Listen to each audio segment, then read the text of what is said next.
Biar sebab itu tadi, dapatan saya secara bahawa seandainya terbentuk kerajaan Barisan Nasional dan Pakatan Harapan, mereka ada 83 kursi. Dan saya dipahamkan, kabarnya bahawa GPS daripada Sarawak juga sudah pun U-turn. Mereka lebih kurang dalam 20 orang ahlinya sudah pun menyokong gagasan yang mahu diwujudkan oleh Datuk Seri Anwar Ibrahim. Begitu juga parti wawasan daripada Sabah, GRS, GPS, adalah yang bebas pun dah menyokong. Jadi saya melihat akan berlaku pembentukan kerajaan yang lebih stabil. Takkan kita nak ketinggalan bot. Kena ingat, saya dah cakap, sedar diri UMNO parti dah kalah. Dan sejarahnya parti Keadilan tak ada pula kata kita akan bunuh UMNO. Tapi pimpinan daripada PBM anda tahu sendiri, Dr. Mahathir sendiri kalau boleh nak jahanam ke UMNO ni. Tan Sri Muhyiddin bercakap UMNO parti yang tak boleh pakai, parti dah kelongkang. Jadi tak payahlah kita nak cari untuk bersahabat dengan orang. Saudara, ini keadaannya saya bercakap. Jadi yang paling penting, betul saya Muaz, saya bersetuju, yang perlu kita fikirkan soal rakyat. Sampai bila kita harus bertelagah. Saya difahamkan tadi, pertemuan memanglah orang ni kata tak sesuai. Kalaulah mereka tak setuju, tak apa. Tak apa. Lihatlah sendiri. Saya yakin selesai pembentukan kerajaan nanti, ramai yang akan datang cium tangan. Orang macam inilah kita kena lihat saudara. Saya dikabarkan bahawa kerana Pakatan Harapan berjaya mendapat 83 kursi dari segi sistem demokrasi yang tidak tempang, yang tidak songsang, maka Datuk Seri Anwar Ibrahim lah jadi Perdana Menterinya.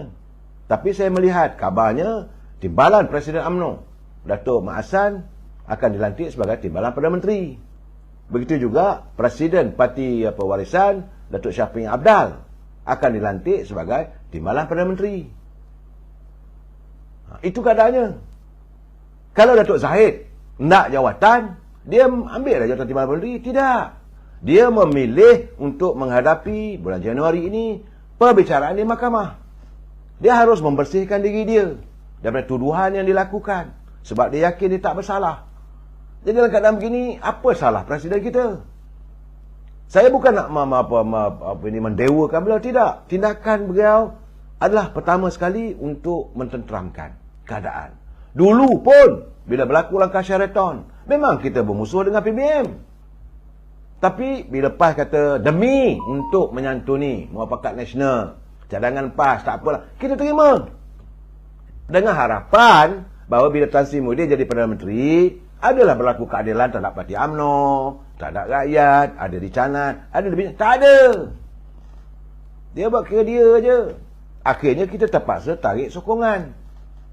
Saya terpaksa mengulangkan balik cerita ni. Mungkin anda bosan mendengarnya, tapi saya perlu menjelaskan. Kemudian kita mempunyai Perdana Menteri yang dilantik Datuk Ismail Sabri. Saya cakap terus terang, bila perhimpunan minta supaya diadakan segera pilihan raya, dilanggah-langgahkan. Hari ini mengatakan mesti turut, mesti mengikut kehendak Perhimpunan Agung UMNO. Kalau kamu kata begitu, kenapa dulu kamu tak ikut kehendak pilihan raya Perhimpunan Agung UMNO? Malah kamu sudah bercakap di Perhimpunan Agung UMNO, saya tidak akan melewatkan walau sesaat pun. Malahan bertapuk-tapuk, bertunggu. Akhirnya apa jadi? Saya tak katalah you are the cause of UMNO mengalami kekalahan teruk. Tapi janganlah tunding orang lain. Dan sini soal, ini nak jaga maruah sangatlah apa semua. Soal maruah lah. Tapi ini soal rakyat. Rakyat dah buat keputusan. Memilih parti Pakatan Harapan. Terimalah hakikat demokrasi. Nak lawan, tunggu lagi 4 tahun atau 5 tahun. Lawan balik. Apa ada masalah? Tapi, Parti Keadilan tidak pernah pun saya dengar nak membunuh UMNO. Tak ada. Yang saya dengar, ini pandangan saya bercakap dengan Datuk Abdullah Sani, mantan ahli Parlimen Kapar. Dia memang belasah orang semua. Cuma dia kata, no, tak ada. Keadilan tak pernah pun. Saya pun juga tidak akan mengizinkan orang membunuh parti mak bapak saya. Jadi mereka sayang juga pada Pakatan UMNO. Apa ada masalah? Jadi apakah kerana anda tidak memperoleh jawatan, maka salah tindakan presiden ini? Nak lawan buat apa? Tapi langgar tembok. Akhirnya rakyat menderita. Ini keadaan, saudara. Sebab itu saya tengok dalam keadaan begini, kita harus berlapang dada, saudara. Sebab, saudara, saya nak bagi tahu, saudara. Kalau kita bersama dengan Perikatan Nasional, ni cakap terus terang, saudara, PBM akan bunuh kita secara senyap. Sebab itu awalan tadi saya kata, kalau kita berperang, kita dah berdamai, selesai. Tapi kalau kita menyimpan pengkhianat, mereka akan menikam kita dari belakang. Jadi saudara, mereka akan bunuh kita senyap. Macam mana niat asal mereka untuk menguburkan UMNO. Ini warga UMNO kena sedar. PAS tu memanglah dari awal lagi tidak pernah jujur dengan UMNO. Kita kata buat muafakat nasional. Berdalih lah, mesti jajaran, mesti ada permuafakatan. Hendak juga PBM. Dia tahu kita bermasalah dengan PBM. Nak heret kita untuk tidur sekelambu. Saya dah cakap, kalau kamu undang ular yang berbisa masuk ke lambu kamu, tunggulah kamu akan dipatuk. Tak pernah jujur. Tak apalah, mereka sekarang ni dah menang. Okey. Nah, sedangkan untuk kita menghadapi pilihan raya yang akan datang ni, iaitu 6 buah negeri.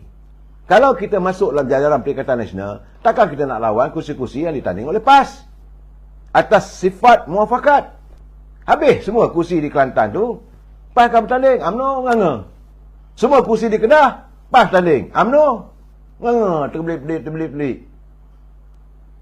Begitu juga di Terengganu. Kok nak boleh bertanding Negeri Sembilan, di Pulau Pinang dan di Negeri Selangor. Sejauh mana kau tampas? Ini keadaannya. Tapi bila kita mengadakan jajaran baru, bolehlah bertanding. Sebab kita tak sekelambu dengan mereka. Tentulah rakyat Kelantan boleh ada pilihan. Sebab kita dah bercakap masalah air di Kelantan, masalah itu, masalah ini. Yang baru ni masalah pilihan raya untuk memilih pimpinan di peringkat parlimen. Yang kita akan dapat negeri nanti. Ya, secara Benjamin, mereka ni tak kenal siapa musuh, siapa pengkhianat. Ini yang perlu dipaham. Saya nak cakap terus terang. Kita harus mengenal siapa musuh kita. Siapa pengkhianat dalaman. Sebab itu, tadi saya tengok ada press conference apa semua. Saya geling kepala lah. Tak sudah-sudah. Sekarang ni, saudara, memang mereka minta Datuk Seri Zahid Hamidi berundur dari jawatan Presiden UMNO. Sebab kalau beliau berundur, maka itulah katil-katil politik ni akan membawa UMNO bekerjasama dengan Perikatan Nasional. Itu matlamat mereka. Baru, kalau gitu, berjiwa besarlah Zahid Hamidi ni. Sanggup mengambil tanggungjawab kerana kalah dalam pilihan raya, maka diserahkan pada orang ini. Orang ini pula pergi berpakat pula dengan Tuan Zainuddin mewujudkan Perikatan Nasional. Kalau ikut kehendak mereka. Tak ikut, beliau adalah pengkhianat pada UMNO. Gini melabelkan orang macam mana? Kalau betul-betul nak suruh Presiden letak jawatan, semua kena letak jawatan. Sebab UMNO kalah teruk kali ni, saya. Ini saya cakap terus terang. Tak pernah berlaku. UMNO wal ta'ab wal khuyub. Ruyub. Negeri Pedih, ruyub. Negeri Kedah, ruyub. Kelantan, ruyub. Terengganu, ruyub. Pahang, nak turun kerajaan pun tak boleh. Di Perak, nak turun kerajaan pun tak boleh. Ruyub seruyub-ruyubnya. Yang Datuk Onn Hafiz kata dulu kita akan menang 20 kursi, lepas tu 18, lepas tu 17. Ruyub.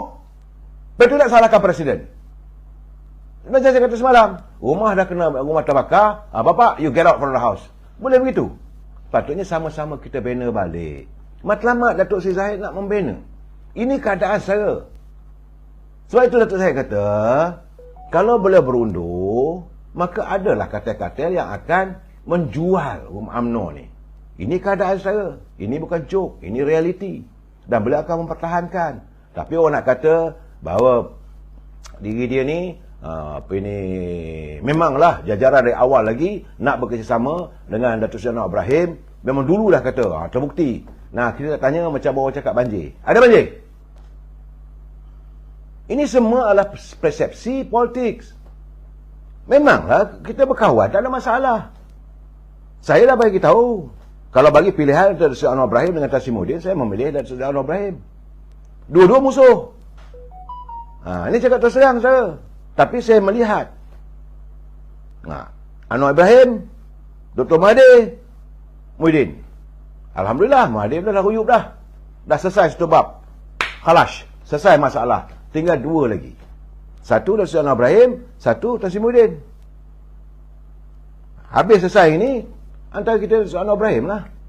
Dulu pun orang UMNO pernah menerima beliau sebagai timbalan Perdana Menteri. Soal personal lah saya. Soal personal lah. Tapi Datuk Seri Anwar Ibrahim tak adalah pula kita dengar. Waktu jadi timbalan Perdana Menteri, dia sakau duit rakyat. Tak pernah lah kita dengar. Tapi memberi kroni bisnes, biasalah, apa ada masalah. Berapa ramai yang kaya dengan dia waktu itu. Tapi kalau benar itu betul saudara saudara Mahathir Haji Ahmad. Betul. Seandainya UMNO menang besar waktu itu. Saya lah yang mentadbir. Kerana saya lah. Kalau inilah taktik saya. Sebab itu saya melewat-lewatkan pilihan raya ini. Akhirnya berjaya. Dah kalah, salah Zahid Hamidi. Kita minta pilihan raya lebih awal lagi. Tempoh 6 bulan dia jadi Perdana Menteri, sila bubarkan parlimen, kita buat pilihan raya. Tak mahu pula. Dia tumpuk, ditunggu. Orang penasihat pula sedap jadi menteri. Akhirnya, ruyup. Saudara jangan lupa, saya tengok ada seorang tu. Memang, ini saya cakap seseorang malam ni, saya tak mahu sebut nama lah. Saya bila sebut cerita ni, mesti orang akan tahu. Sebab, siapa yang tidak tahu broker mana yang membawa MP UMNO ini menyertai Parti Pribumi Bersatu di saat UMNO kalah. Waktu itu UMNO Barisan Nasional dipimpin oleh Datuk Seri Najib. Ahli-ahli UMNO ini dibeli, dibawa masuk 16 orang jadi katak. Masuk PBN. Jangan lupa dah. Semua orang tahu siapa dia. Siapa mastermind. Kononnya demi masa depan UMNO. Tapi sebenarnya demi masa depan diri dia sendiri. Banyak kes-kes ini akan terbuka nanti. Siapa sebenarnya yang merancang supaya Barisan Nasional menyokong Tan Sri Muhyiddin? Siapa sebenarnya yang selalu pimpinan UMNO? Siapa yang mengatakan kenyataan? Saya cakap terus terang saya. Bila orang bercakap, simpati lah Dr. Sri Najib. Sekarang ni telah pun dituduh. Let him rot in the prison. Siapa? Orang tahu saya. Sebab itu dia tahu masa depannya akan gelap. Seandainya Pakatan Harapan bergabung dengan tim presiden. Nanti kau tunggulah nasib kamu. Ini cerita benar saya. Ini selesaikan masalah negara. Negara memerlukan kestabilan politik. Selesaikan. Sama ada kita menyokong dan tak perlu kita berada kerajaan, ataupun kita bersama dengan mereka. Ada 2 pilihan. Terpulang. Saya cakap dengan Dr. Presiden, tapi jangan sesekali saudara berundur. Sebab bukan isu orang yang salah. Dia sendiri pun di bagian datuk, bagian agak dikerjakan dia orang. Masing-masing jagalah masing-masing punya belakang. Di Perlis, di Pahang, di Kedah, di Kelantan, di Terengganu. Sebab itu saya bersetuju macam saya kata semalam. Apa kata Bang Mota? Kalau ini keadaan begini, ertinya Datuk Zahid tak boleh disalahkan. Semua orang kena berhenti. Ini keadaan saudara. Jika Perikatan Nasional yang mahu menubuh kerajaan bersama dengan Barisan Nasional, mereka lah yang untung. Tapi saudara, saya tak fahamlah. Mereka semua mencari keuntungan. Sebab itu saya katakan, dulu pun saya dah cakap, jangan jadikan rumah UMNO ini rumah persinggahan. Jangan dilacurkan UMNO ini. Rumah UMNO bukan rumah persundalan politik. Geram saya kadang tengok mereka ni. Sebab masa sekarang ni kita membina semula kekuatan UMNO. Bukan untuk saling tuduh menunding. Saya boleh memaafkan mereka, tak ada masalah. Saya boleh berlapang dada. Sebab perjuangan, kalau kita dah tahu musuh tu dah ceasefire. Yang saya tak boleh terima, ular dalam kelambu. Yang saya tak boleh terima, parasit. Dan semua dia orang bercakap ni, tak usah pembohong lah. Semua ada kes. Tunggu masa nak kena buka saja. Dan mereka diburu ketakutan. Sebab itu macam Dr. Mahathir apa semua ni, seriau. Seandainya Perdana Menteri Anwar Ibrahim. Sebab dia pernah jadi timbalan Perdana Menteri. Akan disingkap satu persatu. Sabarlah tunggu. Cuma saya mengharapkan, seandainya diizinkan, Duli Yang Maha-Mulia Pertuan Agong besok bersetuju melantik Anwar Ibrahim sebagai Perdana Menteri, jangan ada dendam di hatimu. Ini saya tak setuju. Sebagai pemimpin besar, pemimpin berjiwa besar, beliau mesti tidak ada dendam di hatimu. Laksanakan tugas, rakyat perlu disantuni. Tak ada masalah.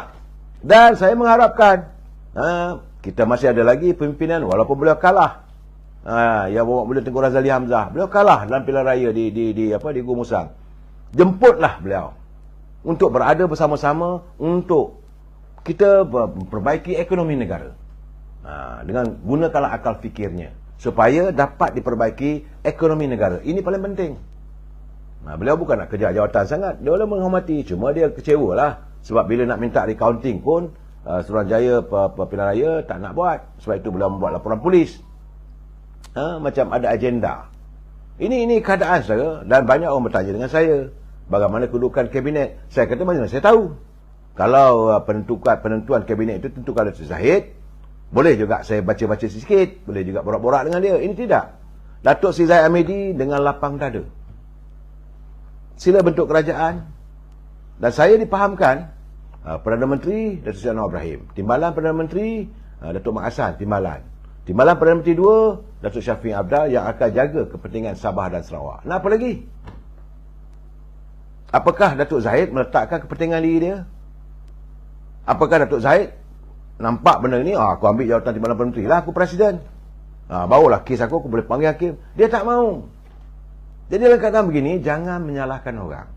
Saya dah selalu katakan, asyik tak betul aja lah Zahid Hamidi di mata mereka. Bagi kita sekarang ni, bila kita bercakap soal politik, bila kita bercakap soal kuasa dalam pertandingan dan sebagainya, jangan kita letakkan kepentingan hati kita. Jangan kita letakkan aku nak begini. Rosak negara. Yang kita nak, apa yang bakal disantuni. Masa untuk berbalah over. Tunggu 4 tahun lagi. Masuk gelanggang. Kalau you rasa Presiden UMNO tak betul, masuk gelanggang 6 bulan lagi. Tak ada masalah. Kalau you betul-betul hebat, diterima oleh ahli peringkat akar umbi, silakan. Sebab UMNO mengamalkan demokrasi. Dalam sistem demokrasi, yang kalah mesti mengakui yang menang. Bila dah menang, jangan kamu cerca dia. Tunggu masa pertandingan. Kalau kamu menang, jangan kamu zalimi dia. Itu keadaannya. Dan kalau kamu kalah, mengakulah bahawa dia pemenangnya. Macam sekarang ni, pilihan raya umum. Kita mengakulah pilihan rakyat untuk Pakatan Harapan. Suka tak suka, terima hakikat itu. Seandainya Pakatan Harapan bubar, nombor 2-nya ada pada Perikatan Nasional. Kena terima hakikat. Ini kamu mau kami menghormati anda. Kamu mau kami menerima anda sebagai pemimpin. Waktu yang sama, kamu tidak mau menerima pemimpin yang sedia ada. Bagi saya, where got road? Dia saya kata, I cannot brain. You bercakap soal demokrasi, tapi kamu tidak mau menghormati demokrasi. Bercakap, UMNO mengamalkan demokrasi. Tunggu masa pilihan, jalan. Rasa kuat badan. Ini tidak. Masa nak pemilihan parti, orang tak boleh bukan cincang sana, cincang sini. Parti yang rosak. Akhirnya, rakyat melihat dalam UMNO ni berantakan. Tak habis-habis. Sekarang ni pun rakyat bertambah benci. Saudara, seandainya mereka yang sekarang ni cuba melakukan sabotaj, suka melakukan tindakan, tak terjadilah pembentukan kerajaan, rakyat akan menyalahkan anda. Jangan main-main. Tapi saya nampak, dapatan saya, kabarnya bahawa Sabah sudah pun selesai dengan Sarawak. Kalau Sarawak masuk bersama dengan Pakatan Harapan, UMNO tak boleh masuk. Apa jadi pada kita? Kita mesti jadi sebagai pemangkai yang bermaruah. Rakyat macam mana? Ahli UMNO macam mana? Peringkat ketua cawangan macam mana? Ketua bahagian macam mana? Ini dalam belakang anda pergi cari jumpa nanti. Semua tu menipu, betul saya. Tapi saya tak mau katalah orang. Bagi saya lah, ini bukan soal tipu lah. Berkali-kali saya menerangkan pada anda semua, politik is the art of deceiving mankind. Masing-masing menggapai kuasa. Dalam jaluran politik. Politik itu adalah seni percaturan minda. Betul tak dulu orang menipu? Tak, jangan kata tipu. Kalau nak kata tipu, semua yang ada itu penipu. Semua parti-parti politik penipu. Tak boleh begitu. Gabungan ni Melayu lagi kuat. Harapan Nasional terbaik. Saya diri-duri. Saya nampak begitu. Jadi apa nak kita nak marah? Takkan sebab itu satu kesalahan presiden. Saudara Hairi, terima kasih anda bersetuju dengan saya. Saya cuma nak menerangkan pada warga, cukuplah kita mewujudkan masalah. Kerana setiap kali kita mewujudkan masalah, maka rakyat bermasalah. Bila anda mewujudkan suasana politik tidak stabil, apa jadi? Negara aman makmur, negara begitu kaya raya. Orang lain yang mengutip kekayaan, pelabur lari meninggalkan negara kita. Apa jadi pada kita? Rakyat tersungkur. Anda pemimpin, anda dah cukup kaya. Saya tengok yang buat press conference tadi tu, menentang itu ni. Mereka semua dah kaya raya. Semua dah rasa pegang duit juta-juta. Tapi bagaimana yang duduk di kampung-kampung, yang berada di Kelantan, yang berada di Terengganu, di perkampungan, di Pulau Pinang, di Kedah. Rakyat nak makan apa? Sedap saja bercakap. Pumpang. Ini cerita benar saya. Tadi saya dengar pandangan daripada Ketua Perhubungan UMNO Kelantan, Datuk Jazlan. Dia kata saya dah main parti berpuluh tahun dah. Terimalah hakikat. Janganlah sekali tiba-tiba nak marah ke orang. Sebab itu saya berharap seandainya besok tertubuh kerajaan baru, sama-samalah kita berdoa pada Allah SWT agar kerajaan baru ini dapat memimpin negara keluar daripada ancaman tsunami ekonomi. Bersama kita berdoa, saudara. Dan saya yakin bahawa jika kestabilan politik dapat terjelma, negara yang makmur ini dapat dinikmati oleh seluruh rakyat. Jumpa lagi malam esok. Wabillahi taufiq wal hidayah. Assalamualaikum warahmatullahi taala wabarakatuh. Selamat malam.